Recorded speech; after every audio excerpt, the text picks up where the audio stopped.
ರಾಘವೇಂದ್ರಾಯ ಸತ್ಯ ಧರ್ಮರತಾಯ ಚ. ತುಂಬಾ ಜನಕ್ಕೆ ಪ್ರಶ್ನೆ ಇತ್ತು, ಯಾಕಂದ್ರೆ ಮನೇಲಾದ್ರೆ ದೇವ್ರು ಇರ್ತಾರೆ, ಮನೇಲಿ ದೇವ್ರ ಅಂದ್ರೆ ದೇವರ ಮನೆ ಇರುತ್ತೆ, ಅಲ್ಲಿ ಪೂಜೆ ಮಾಡ್ಕೊಂಡು ಹೋಗ್ತೀವಿ. ಆದ್ರೆ ಇವಾಗ PGಗಳಲ್ಲಿ ಕೆಲವು ರೂಮ್ಗಳಲ್ಲಾದ್ರೆ ದೇವ್ರು ತಂದು ಇಟ್ಕೊಂಡು ಪೂಜೆ ಮಾಡ್ಬೋದು, ಬಟ್ PGಲಲ್ಲಿರೋ ಹೆಣ್ಮಕ್ಳಿಗೆ ಮಾಡಕ್ ಆಗಲ್ಲ. ಸೊ ಅವಾಗ ಏನ್ ಮಾಡ್ತಾರೆ, ಮಂಗಳವಾರ ಬಂದ್ರೆ ಮಾತ್ರ ಸಂಕಷ್ಟಿಯನ್ನ ಮಾಡ್ಕೊಂಡು ಹೋಗ್ಬೇಕು. ಅದನ್ನ ಆ ಮಂಗಳವಾರದಿಂದ ಮಾಡಿರ್ತಕ್ಕಂಥ ಸಂಕಷ್ಟಿಯನ್ನ ನೀವು ಪ್ರತಿ ಮಂತ್ ಅಲ್ಲಿ ಮಾಡ್ಕೊಂಡು ಹೋಗ್ಬೋದು. ಮಧ್ಯದಲ್ಲಿ ಬಿಟ್ರೆ ಮತ್ತೆ ಮಂಗಳವಾರದಿಂದ ಸ್ಟಾರ್ಟ್ ಮಾಡ್ಬೇಕು ಅಂತ ಹೇಳ್ತಾರೆ. ಕೆಲವೊಬ್ರು ಏನ್ ಮಾಡ್ತಾರೆ, ಇವಾಗ ಊರ್ ಬಿಟ್ಟು ಜಾಬ್ಗಾಗ್ಲಿ ಕಾಲೇಜ್ ಈ ತರ ಬಂದಿರ್ತಾರೆ ಹೆಣ್ಮಕ್ಳು, ಅವ್ರಿಗೆ ಆಗಲ್ಲ PGಯಲ್ಲಿ. ಸೊ ಆಗೋಸ್ಕರ ಅವ್ರ ಪ್ರಶ್ನೆ ನೋಡಿ ನಮ್ ಕಡೆನೂ ಇತ್ತಲ್ವಾ.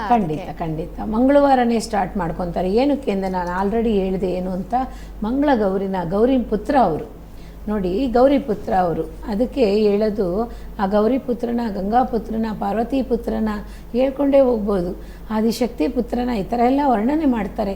ಹಾಗಾಗಿ ಆ ಭಗವಂತನ ಯಾವ ರೀತಿ ಬೇಕಾದರೂ ನಾವು ಹೆಸರಿಟ್ಟು ಕರಿಬೋದು. ಹಾಗಾಗಿ ಆ ಮಂತ್ರನ ನಾವು ಹೇಳಬೇಕು. ಫಸ್ಟು ಶುಕ್ಲಾಂಬರಧರಂ ಅಂತ ಹೇಳ್ಕೊಂಡು ಸ್ಟಾರ್ಟ್ ಮಾಡಿ, ಮಂಗಳವಾರ ದಿವಸ ನೀವು ವ್ರತ ಮಾಡ್ತೀರಾ, ಮಾಡೋ ಅಂಥ ಸಮಯದಲ್ಲಿ ಕಂಟಿನ್ಯೂಸ್ ಆಗಿ ನಿಮಗೆ ಬಂದು ವ್ರತ ಸ್ವಲ್ಪ ದಿವಸ ಮಾಡಿ ನಿಲ್ಲಿಸ್ಕೋತೀರಾ ಅಂದರೆ ಮತ್ತೆ ಮಂಗಳವಾರನೇ ಸ್ಟಾರ್ಟ್ ಮಾಡಬೇಕು ಅನ್ನೋದಿಲ್ಲ. ನೀವು ಆಲ್ರೆಡಿ ಸ್ಟಾರ್ಟ್ ಮಾಡಿಬಿಟ್ಟಿದ್ದೀರಾ ಮಂಗಳವಾರದ ದಿವಸ, ಆ ಸ್ಟಾರ್ಟ್ ಮಾಡಿದ್ದನ್ನು ಕಂಟಿನ್ಯೂ ಮಾಡ್ಕೊಳ್ಳಿ ಸಾಕು. ಹಾಗಾಗಿ ಕಂಟಿನ್ಯೂ ಮಾಡಿಕೊಂಡು ನೀವು ವ್ರತನ ಮಾಡಿಕೊಂಡೇ ಬರ್ತಾಯಿದ್ರೆ ಸಾಕು, ಖಂಡಿತ ನಿಮಗೆ ಒಳ್ಳೆಯದಾಗುತ್ತೆ. 1 ತಿಂಗಳಿಗೆ 2 ಸರಿ ಬರುತ್ತೆ ವ್ರತ. ಆ ವ್ರತದಿಂದ 2 ಸರಿ ಬರೋದನ್ನು ಡೇ ಬಂದು ಯಾವ್ದು ಬೇಕಾದರೂ ಚೇಂಜ್ ಆಗಿರ್ಬೋದು, ಅದು ಮುಖ್ಯ ಅಲ್ಲ. ನೀವು ಮಾಡಿದ್ದಂಥದ್ದು ಫಸ್ಟ್ ಟೈಮಲ್ಲಿ ಮಾಡಿದ್ರಲ್ಲ ಮಂಗಳವಾರ, ಆ ವ್ರತದಿಂದನೇ ನೀವು ಕಂಟಿನ್ಯೂ ಮಾಡ್ಕೊಳ್ಳಿ. ಆ ವ್ರತದಿಂದ ಬಂದಿದ್ದಂಥ ಬೆನಿಫಿಟ್ಟು ಹಾಗೇ ಇರುತ್ತೆ. ಹಾಗಾಗಿ ನೀವು ಕಂಟಿನ್ಯೂ ಮಾಡ್ಕೊಂಡು ಹೋಗ್ತಾ ಇರುವಾಗ ಅದು ಜೊತೆಲಿ ಬರುತ್ತೆ. ಎಸ್ ಅಮ್ಮ, ಒಂದು ಕರೆ ಇದೆ, ಮಾತಾಡ್ಸಿ. ಖಂಡಿತ. ಹಲೋ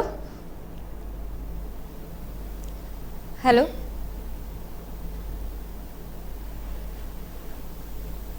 ಹಲೋ ಹಲೋ ಹಲೋ ನಮಸ್ತೆ ಅಮ್ಮ. ಹಲೋ ಹಲೋ ಕೇಳಿಸ್ತಾ ಇದೆ ಅಲ್ವಾ ನಾನು ಮಾತಾಡ್ತಿರೋದು ನಿಮ್ಗೆ? ಹಲೋ ಹಲೋ ಕೇಳಿಸ್ತಾ ಇದೆ ಅಲ್ಲ ಅಮ್ಮ ನಾನು ಮಾತಾಡ್ತಿರೋದು ನಿಮ್ಗೆ? ಕೇಳಿಸ್ತಿದೆ ಮೇಡಮ್. ನಮಸ್ತೆ ಅಮ್ಮ. ಎಲ್ಲಿಂದ ಕರೆ ಮಾಡ್ತಿರೋದು ಅಮ್ಮ? ತುಮಕೂರಿಂದ ಮೇಡಮ್. ನಿಮ್ಮ ಹೆಸರು? ಹೆಸರು ಚಂದನ. ಓಕೆ, ಮಾತಾಡಿ ಅಮ್ಮ, ಇದ್ದಾರೆ ಗುರುಮಾತಾ ಇದ್ದಾರೆ, ಮಾತಾಡಿ. ಹಲೋ ಹಲೋ ಅಮ್ಮ, ನಮಸ್ತೆ ಅಮ್ಮ. ಹಲೋ ನಮಸ್ತೆ ಮೇಡಮ್, ನಮ್ದು ಆರೋಗ್ಯ ಬಗ್ಗೆ ಕೇಳಬೇಕಾಗಿತ್ತು. ಹೇಳಿಮ್ಮ. ಅಮ್ಮ, ನನಗೆ ಆರೋಗ್ಯ ಸಮಸ್ಯೆ ಐತೆ, ಅದೊಂದು ಸ್ವಲ್ಪ ಕೇಳಬೇಕಾಗಿತ್ತು. ಹೌದು, ಡಾಕ್ಟರ್ ಹತ್ರ ಹೋಗಿದ್ದೀರಮ್ಮ? ಡಾಕ್ಟರ್ ಹತ್ರ ಹೋಗಿದ್ರಾ ನೀವು? ಅಮ್ಮ ಹೋಗಿದ್ವಿ. ಏನು ಹೇಳಿದಾರಮ್ಮ? ಅಮ್ಮ ನೀವು ಡಾಕ್ಟರ್ ಹತ್ರ ಹೋಗಿದ್ದೀರಲ್ವಾ? ನಿಮ್ಗೆ ನಿಮ್ಮ ಆರೋಗ್ಯದಲ್ಲಿ ಸಮಸ್ಯೆ ಅಂದ ತಕ್ಷಣ ಡಾಕ್ಟರ್ ಹತ್ರ ಹೋಗಿದ್ದೀರಿ, ಡಾಕ್ಟರ್ ಏನ್ ಹೇಳ್ತಾರೆ ನಿಮ್ಗೆ ಅನ್ನೋದು ಗುರುಮಾತಾ ಅವ್ರ ಹತ್ರ ಮಾತಾಡಿ. ಹೇಳಿ ಅಮ್ಮ. ಹಲೋ ಹಲೋ ಹೇಳಿ ಅಮ್ಮ, ಏನ್ ಸಮಸ್ಯೆ ನೀವು ಹೇಳ್ತಾ ಇದ್ದೀರಾ? ನಾನು ಮೇಡಮ್ ಕೇಳಿಸ್ತಿಲ್ಲ. ಇವಾಗ ಕೇಳಿಸ್ತಿದೆ ಅಲ್ವಾ? ಹಲೋ ಹಲೋ ಅಮ್ಮ, ನಾನು ಮಾತಾಡ್ತಿರೋದು ನೀವು ಮಾತಾಡ್ತಿರೋದು ನನಗೆ ಕೇಳಿಸ್ತಾ ಇದೆ, ನಾನ್ ಮಾತಾಡ್ತಿರೋದು ನಿಮ್ಗೆ ಕೇಳಿಸ್ತಾ ಇದೆ ಅಲ್ವಾ? ಹಲೋ ಹಲೋ ಅಮ್ಮ. ಹಲೋ ಕೇಳಿಸ್ತಿಲ್ಲ ಮೇಡಮ್, ಅದಕ್ಕೆ. ಇವಾಗ ಕೇಳಿಸ್ತಿದೆ ಅಲ್ವಾ? ಹಲೋ ಹಲೋ ಹಲೋ ಮೇಡಮ್, ಕೇಳಿಸ್ತಾ ಇದೆ ಅಲ್ವಾ ಇವಾಗ ನಾನು ಮಾತಾಡ್ತಿರೋದು? ಮೇಡಮ್, ಅದೇ ಈಗ ಸ್ವಲ್ಪ ಸಿಗ್ನಲ್ ಇದೆನಾ, ಕೇಳಿಸ್ತಿದೆ ಮೇಡಮ್. ನೆಟ್ವರ್ಕ್ ಇರೋದು ಅಂತ ಪ್ಲೇಸಿಗೆ ಬಂದು ಮಾತಾಡಿ ಅಮ್ಮ, ಸ್ವಲ್ಪ ಟೈಮ್ ಆಗುತ್ತೆ, ಬೇಗ ಬೇಗ ಮಾತಾಡಿ. ಗುರುಮಾತಾ ಅವ್ರು ಇರ್ತಾರೆ. ಹಲೋ ಹಲೋ ಅಮ್ಮ ಹೇಳಿ ಅಮ್ಮ, ಏನ್ ಪ್ರಾಬ್ಲಮ್ ಇದೆ ಹೇಳಿ. ಸರಿ, ಕಾಲ್ ನೆಟ್ವರ್ಕ್ ಇಂದ ಸ್ವಲ್ಪ ದೂರ ಇದ್ದಾರೆ. ಸರಿ, ನಿಮ್ಗೆ ಹುಷಾರಿಲ್ದಿರ ಇರೋದು ನಾನು ಹೇಳ್ತೀನಿ ನೋಡಿ. ನಿಮಗೆ ದೇಹದಲ್ಲಿ ಪ್ರಾಬ್ಲಮ್ ಆಗ್ತಾ ಇದೆ, ಅದೇ ರೀತಿ ಹೊಟ್ಟೆಲಿ ಗಟ್ಟಿ ಇದೆ ಅಂತಲೂ ಸಹ ಹೇಳ್ತಾ ಇದೆ ನನ್ನ ಮನಸ್ಸಲ್ಲಿ. ಖಂಡಿತ ಹೋಗಿ ನೀವು ಡಾಕ್ಟ್ರನ್ನ ತಕ್ಷಣ ಒಡನೆ ಹೋಗ್ಬೇಕಮ್ಮ. ಹಾಗಾಗಿ ತುಂಬ ಲೇಟ್ ಮಾಡಬೇಡಿ, ಅದು ಬೇರೆ ಬೇರೆ ರೀತಿ ಕ್ರಿಯೇಟ್ ಮಾಡಿಬಿಡುತ್ತೆ. ನಿಮ್ಮ ದೇಹದಲ್ಲಿ ಒಂದು ವಿಷಯ ಅಲ್ಲ, ನಾನಾ ವಿಷಯ ನಿಮ್ಮನ್ನು ಡಿಸ್ಟರ್ಬೆನ್ಸ್ ಮಾಡ್ತಾ ಇದೆ. ಆದಷ್ಟು ಬೇಗ ಡಾಕ್ಟ್ರು ನೀವು ಹೋಗಿ ನೋಡಬೇಕು. ಇದು ದೇವರಿಂದ ಪರಿಹಾರ ಸಿಗೋ ಅಂಥದ್ದಲ್ಲ.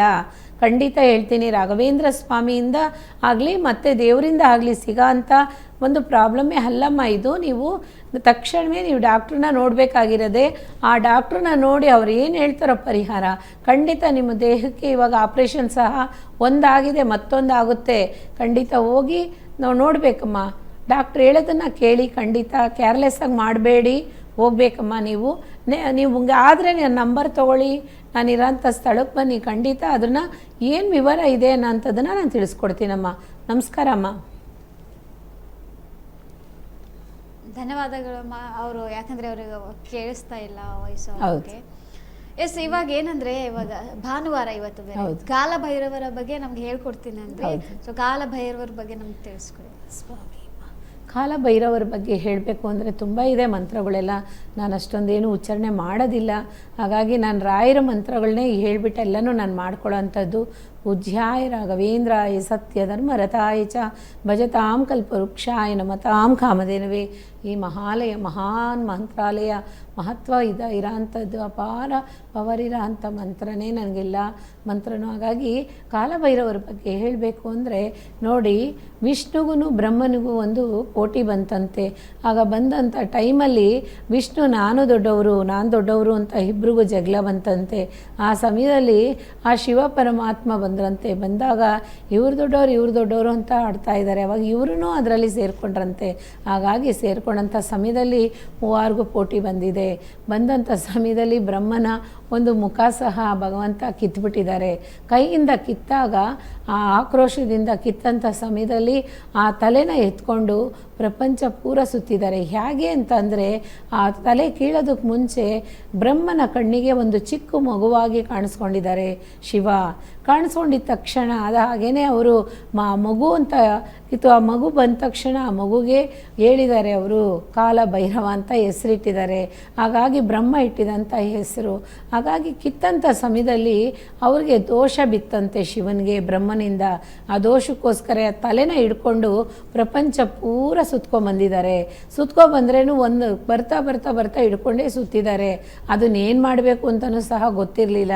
ಹಾಗಾಗಿ ಕಾಶಿಗೆ ಹೋಗಿ ಕಾಶಿ ಹತ್ರ ಹೋಗುವಾಗ ಆ ತಲೆ ಕೆಳಗಡೆ ಬಿದ್ದು ಭಸ್ಮ ಆಗೋಯ್ತಂತೆ. ಯಾರು ತಲೆ? ಬ್ರಹ್ಮನ ಒಂದು ಮುಖ, ಆ ಮುಖ ಒಂದು ತಲೆ. ಹಾಗಾಗಿ ಬಿದ್ದ ತಕ್ಷಣ ಅಲ್ಲಿ ಭಸ್ಮ ಆಗಿದೆ. ಆ ಭಸ್ಮ ಆಗಿದ ತಕ್ಷಣ ಭಗವಂತ ಏನು ಮಾಡಿದ್ದಾರೆ, ಏನು ಮಾಡೋದು ಅಂತಲೇ ಗೊತ್ತಿಲ್ದಿರ ಅವ್ರು ಹಾಗೆ ನಿಂತುಬಿಟ್ಟಿದ್ದಾರೆ, ತನ್ನ ಮೈ ಮರೆತುಬಿಟ್ಟು. ಆಗ ಬ್ರಹ್ಮದೇವ ಅದಕ್ಕೆ ಮುಂಚೆ ಹೇಳಿದ್ರಂತೆ, ಎಲ್ಲಿ ಅದು ಬೀಳುತ್ತೋ ಅಲ್ಲಿ ಭಸ್ಮ ಆಗುತ್ತೆ, ಅಲ್ಲೇ ನೀನು ನೆಲೆ ಆಗಿಬಿಡು ಅಂತ. ಅದಕ್ಕೋಸ್ಕರನೇ ಕಾಶಿಲೇ ಹೋಗಿ ಆ ಭಗವಂತ ಕಾಶಿಪುರೇಶ್ವರ ಅಲ್ಲಿ ನೆಲೆ ಆಗಿದ್ದಾರೆ.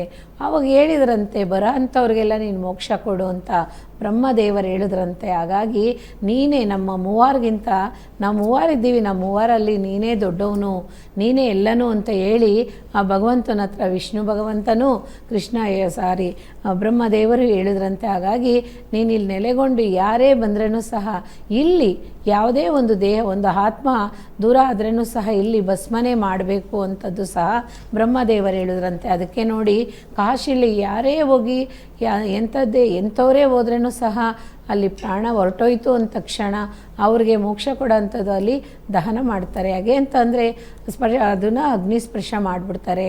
ಹಾಗಾಗಿ ಎಲ್ಲನೂ ಭಸ್ಮ ಮಾಡಾಕ್ತಾರೆ. ಕಾರಣ ಯಾಕೆ ಅಂತಂದರೆ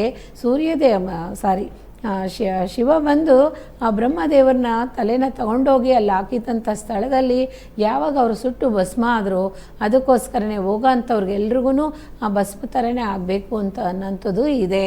ಹಾಗಾಗಿ ಮಾಡೋಂಥ ಟೈಮಲ್ಲಿ ಶಿವ ಪರಮಾತ್ಮ ಸ್ವಲ್ಪ ದುಃಖಪಟ್ಟರಂತೆ. ಯಾಕೆ ಅಂತ ಅಂದರೆ ನಾನು ಈ ಥರ ಬ್ರಹ್ಮನ ಮುಖನ ತೆಗಿಬಾರ್ದಾಗಿತ್ತು, ನಾನು ಆತ್ರ ಪಟ್ಬಿಟ್ನಲ್ಲ ಅಂತ ಒಂದು ಸೆಕೆಂಡ್ ಅವ್ರಿಗೆ ಅನ್ನಿಸ್ತಂತೆ. ಆಗ ಭಗವಂತ ಬ್ರಹ್ಮದೇವರು ಹೇಳಿದ್ರಂತೆ, ಪರವಾಗಿಲ್ಲ ಇರಲಿ, ಅದು ನನ್ನ ಅಹಂಕಾರ ಆಗೋಗಿದೆ ಅಂತ ಹೇಳಿದ್ರಂತೆ. ಹಾಗಾಗಿ ನೋಡಿ ಮನುಷ್ಯನಿಗೂ ಸಹ ಅಹಂಕಾರ ಅನ್ನೋದು ಇರಬಾರ್ದು. ಅಹಂಕಾರದಿಂದಲೇ ನಮಗೆಲ್ಲನೂ ನಡೆಯುತ್ತೆ ಅನ್ನೋದು ಇದೇನೆ. ಹಾಗಾಗಿ ಕಾಶಿಪುರದಲ್ಲಿ ಹೋಗಿ ಭಸ್ಮ ಮಾಡೋ ಅಂಥ ಟೈಮಲ್ಲಿ ಒಂದು ಹೆಣ್ಣನ್ನು ಸೃಷ್ಟಿ ಮಾಡಿದ್ರಂತೆ ಬ್ರಹ್ಮದೇವರು. ಇವರೆಲ್ಲೆಲ್ಲ ಹೋಗ್ತಾರೆ, ಏನೇನು ಮಾಡ್ತಾರೆ ಅನ್ನೋದನ್ನು ನೀನು ನೋಡಬೇಕು. ಆಮೇಲೆ ಇವ್ರು ಇವರು ಎಲ್ಲಿ ಆ ತಲೆನ ಕೆಳಗಡೆ ಹಾಕ್ತಾರೋ ಆಕೆ ಅದು ಭಸ್ಮ ಆಯಿತು ಅಂದ ತಕ್ಷಣ ನೀನು ಮಾಯ ಆಗಬೇಕು ಅಂತ ಹೇಳ್ಬಿಟ್ರಂತೆ, ಮಾಯ ಆಗ್ಬಿಟ್ರಂತೆ. ಹಾಗಾಗಿ ಶಿವ ಅಲ್ಲಿ ನೆಲೆ ಆಗಿ ಕಾಶಿಗೆ ಹೋಗೋಂಥವ್ರಿಗೆಲ್ಲ ಮೋಕ್ಷ ಕೊಡ್ತಾ ಇದ್ದಾರೆ.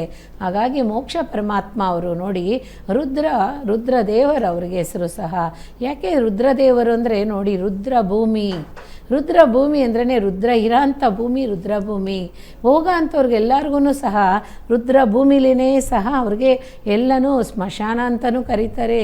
ಹಾಗಾಗಿ ಸುಡುಗಾಡು ಅಂತಾರೆ, ಬೇಕಾದಷ್ಟು ಹೆಸರುಗಳು ಹೇಳ್ತಾರೆ. ಹಾಗಾಗಿ ರುದ್ರಭೂಮಿ ಅಂತಲೇ ಹೇಳಬೇಕು, ಸ್ಮಶಾನ ಅಂತಲೂ ಸಹ ಹೇಳ್ಬಾರ್ದು. ಹಾಗಾಗಿ ಸುಡುಗಾಡು ಅಂತಲೂ ಹೇಳ್ಬಾರ್ದು. ರುದ್ರಭೂಮಿ ಅಂತಲೇ ಹೇಳ್ಬೇಕು. ನೋಡಿ, ಎಲ್ಲೋ ಹುಟ್ತೀವಿ ಎಲ್ಲೋ ಹೋಗ್ತೀವಿ. ಹಾಗಾಗಿ ಮನುಷ್ಯ ಹುಟ್ಟಿದಾಗಲೇ ಆ ರುದ್ರಭೂಮಿನ ಸಹ ಫಿಕ್ಸ್ ಮಾಡಿರ್ತಾನಂತೆ ಆ ಪರಮಾತ್ಮ.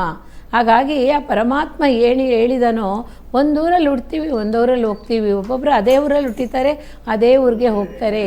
ಕಾರಣ ಏನು ಅಂತಂದರೆ ಆ ಭಗವನ ಸೃಷ್ಟಿಗೆ ಬೇರೆ ಯಾವುದೂ ಇಲ್ಲ ನೋಡಿ. ಅದಕ್ಕೆ ಹೇಳೋದು ಆಂಜನೇಯನೂ ಸಹ ರುದ್ರದೇವರು ಅಂತ ಕರೀತಾರೆ. ನೋಡಿ, ಎಲ್ಲಿ ವಿಷ್ಣು ಪರಮಾತ್ಮ ಇರ್ತಾನೋ, ಕೃಷ್ಣ ಇರ್ತಾನೋ, ಅಲ್ಲಿ ಆಂಜನೇಯನ ಇಟ್ಟಿರ್ತಾನೆ, ಕಾವಲು ದೇವರಾಗಿ ಇಟ್ಟಿರ್ತಾರೆ. ಕಾರಣ ಏನು ಅಂತಂದರೆ ಒಂದೊಂದು ರೀತಿ ಶಿವನ ನಾವು ಪೂಜೆ ಮಾಡ್ತಾ ಬರ್ತೀವಿ. ಕಾಶಿಗೆ ಹೋಗೋರು ಖಂಡಿತ ಹೇಳ್ತೀನಿ, ಯಾವ ಕಾರಣಕ್ಕೂ ದ್ರೋಹ ಆಗಲಿ ಮಾಡಿಬಿಟ್ಟು, ಮೋಸ ಆಗಲಿ ಮಾಡಿಬಿಟ್ಟು ಕಾಶಿಲಿ ಹೋಗಿ ಮೋಕ್ಷ ಕೇಳಬೇಡಿ. ಅದಕ್ಕಿಂತ ಪಾಪ ಬೇರೆ ಯಾವುದೂ ಇಲ್ಲ. ದಾನ ಧರ್ಮ ಮಾಡಿ ಆ ವಂಶದಲ್ಲಿ ಬಂದಂಥ ಹೆಣ್ಮಕ್ಳಿಗೆ ಬಾಗ್ನ ಕೊಡಿ. ಅದೇ ರೀತಿ ನೀವು ಮಾಡೋ ಅಂಥ ಪಾಪನ ಖಂಡಿತ ತಗೋಬೇಡಿ. ಯಾಕೆ ಅಂತಂದರೆ ಆ ಭಗವಂತ ಖಂಡಿತವಾಗ್ಲಿ ನಮ್ಮನ್ನು ರಕ್ಷಣೆ ಮಾಡಲ್ಲ. ಹಾಗಾಗಿ ನಮಗೆ ಮೋಕ್ಷ ಬೇಕು ಅನ್ನೋರು ಹೋಗಿರೋ ಅಂಥ ಪಿತೃದೇವರುಗಳಿಗೆ ಮೋಕ್ಷ ಪೂಜೆ ಮಾಡಬೇಕು ಅಂದ್ರೂ ಸಹ ಕಾಶಿಲಿ ಹೋಗಿ ಮಾಡಿಸಿ. ಹಾಗಂಗೆಲ್ಲಿ ಮಾಡೋ ಅಂಥ ಟೈಮಲ್ಲಿ ಆ ಪಿತೃದೇವರುಗಳು ಎಲ್ಲರಿಗೂ ಶಾಂತಿ ಆಗುತ್ತೆ, ನಿಮ್ಮ ವಂಶಗಳು ಉದ್ಧಾರ ಆಗುತ್ತೆ ಖಂಡಿತ. ಅದಕ್ಕೆ ಹೇಳೋದು ಭಾನುವಾರನೇ ಕಾಲ ಭೈರವರಿಗೆ ಭಾನುವಾರ ಮಾತ್ರನೇ ಪೂಜೆ, ಅದು ರಾಹುಗಾಲದಲ್ಲಿ. ನೋಡಿ, ಕಾಲ ಅಂದರೆ ಟೈಮು, ಭೈರವ ಅಂದರೆ ಧೈರ್ಯ, ವೀರ್ಯ, ವಿಜಯ, ಆಯುರು ಎಲ್ಲನೂ ಸೇರಿ ಬರುತ್ತೆ. ಹಾಗಾಗಿ ಆ ಭಗವಂತ ಕೊಟ್ಟಿರೋ ಅಂಥದ್ದನ್ನು ನಾವೆಲ್ಲನೂ ಉಪಯೋಗ ಮಾಡ್ಕೋಬೇಕು. ಹೇಳ್ತಾ ಹೋಗ್ಬೋದು, ಜಾಸ್ತಿ ಇದೆ, ಆದರೆ ಹೇಳೋಕ್ಕೆ ಸಮಯ ಇಲ್ಲ. ಖಂಡಿತ ಅವ್ರ ಮಂತ್ರನ ಪಠಣೆ ಮಾಡಿ ನನ್ನ ಮನಸಾರಿದ ನನ್ನ ಎಲ್ಲನೂ ಭಗವಂತನ ಪ್ರಾರ್ಥನೆ ಮಾಡೋದು. ಕಾರಣ ಏನು ಅಂತಂದರೆ ಮನಸ್ಸಿದ್ರೆ ಸಾಕು, ಮಾರ್ಗ ಖಂಡಿತ ಸಿಗುತ್ತೆ. ನೆನೆದವರ ಮನದಲ್ಲಿ ಆ ಭಗವಂತ ಇದ್ದೇ ಇರ್ತಾನೆ. ಹಾಗಾಗಿ ನಾವು ಮಾಡೋಂಥ ಕರ್ತವ್ಯದಲ್ಲಾಗಲಿ ಅದಿತ್ತು ಅಂದರೆ ಖಂಡಿತ ಸಾಕ್ಷಾತ್ಕಾರವಾಗಿ ಭಗವಂತ ಮುಂದೆ ಬರ್ತಾನೆ.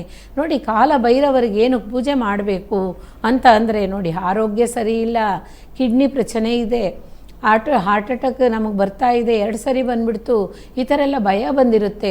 ಆ ಭಯ ಇರೋಂಥವ್ರು ಬ್ಲೀಡಿಂಗ್ ಆಗ್ತಾ ಇದೆ, ಸ್ಟಾಪ್ ಆಗ್ತಾ ಇಲ್ಲ, ಹೊಟ್ಟೆ ನೋವಲ್ಲಿ ಬಳಲ್ತಾ ಇದ್ದೀನಿ, ನನಗೊಂದು ಕಾಲು ನೋವಿದೆ, ಇನ್ನೊಂದು ಕಾಲು ನೋವಿಲ್ಲ, ಒಂದು ಕಾಲು ಶಕ್ತಿ ಇದೆ, ಇನ್ನೊಂದು ಕಾಲಕ್ಕೆ ಶಕ್ತಿ ಇಲ್ಲ, ಅದೇ ರೀತಿ ಶೋಲ್ಡ್ರಲ್ಲಿ ತುಂಬ ಪೇಯ್ನ್ ಬರುತ್ತೆ, ನನಗೇನೇನೋ ಆಗ್ತಾಯಿದೆ, ಈ ಥರ ಎಲ್ಲ ಸೂಕ್ಷ್ಮಾಕಾರವಾಗಿ ನಡೀತಾ ಇರೋದು ಆ ಆದಿಗುರು ಕಾಲಭೈರವರದು.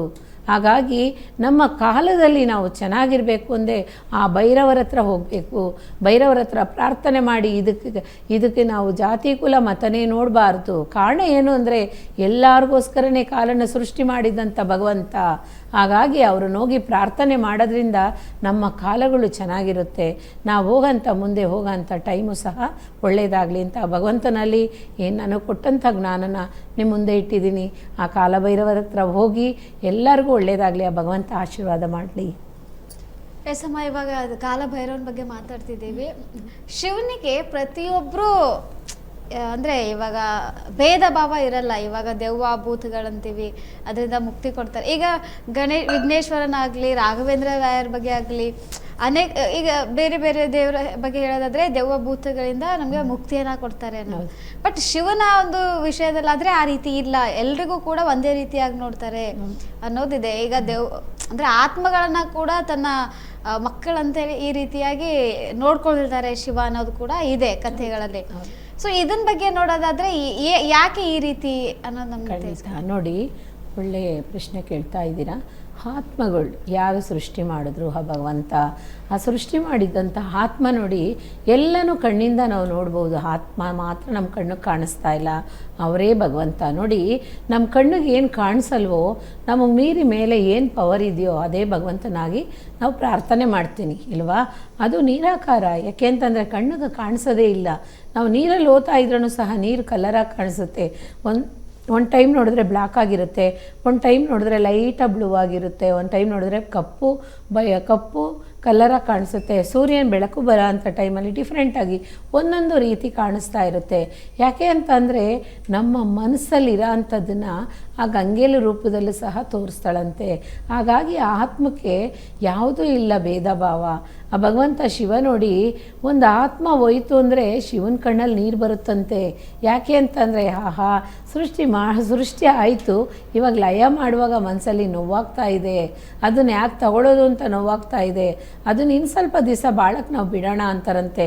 ಹಾಗಾಗಿ ನೋಡಿ, ಆ ಸೃಷ್ಟಿ ಮಾಡಿದಂಥ ಭಗವಂತ ಎಷ್ಟೆಲ್ಲ ನೋಡಿ ಪ್ರಾಣ ಕೊಟ್ಟವನು ಪ್ರಾಣ ತೆಗಿತಾನೆ ಅಂದರೆ ಅದರಲ್ಲಿ ಎಷ್ಟು ಒಂದು ನೋವು ಅವರಲ್ಲೂ ಇದೆ ಅನ್ನೋದು ನೋಡಿ. ಎಂಥ ಆತ್ಮನೇ ಆಗಿರಲಿ, ಅದು ಚೆದರಾಗಿ ಹೊರಟೋಯ್ತು. ಇವಾಗ ಒಂದು ಆಕ್ಸಿಡೆಂಟ್ ಆಗುತ್ತೆ, ಅಲ್ಲೇ ಸ್ಪಾಟಾಗಿ ಹೋಗ್ಬಿಟ್ಟಿದ್ದಾರೆ ಅಂದರೆ ಅದು ಯಾಕೆ ಬೇಕಾದರೂ ಹೋಗಿರ್ಬೋದು, ಆತ್ಮಕ್ಕೆ ಹೇಟ್ ಬಿದ್ದಿರಲ್ಲ. ಹಾಗಾಗಿ ದೇಹಕ್ಕೆ ಮಾತ್ರನೇ ಏಟಾಗಿರುತ್ತೆ. ಆ ರೀತಿ ಆ ಭಗವಂತ ಆತ್ಮಕ್ಕೆ ಯಾವ ಹೇಟು ಬೀಳ್ದಿರನೇ ಅವು ಸೆಲೆಕ್ಷನ್ ಮಾಡ್ಕೊತಾರೆ. ಪೂಜ್ಯಾಯ ರಾಘವೇಂದ್ರಾಯ ಸತ್ಯಧರ್ಮರತಾಯ ಚ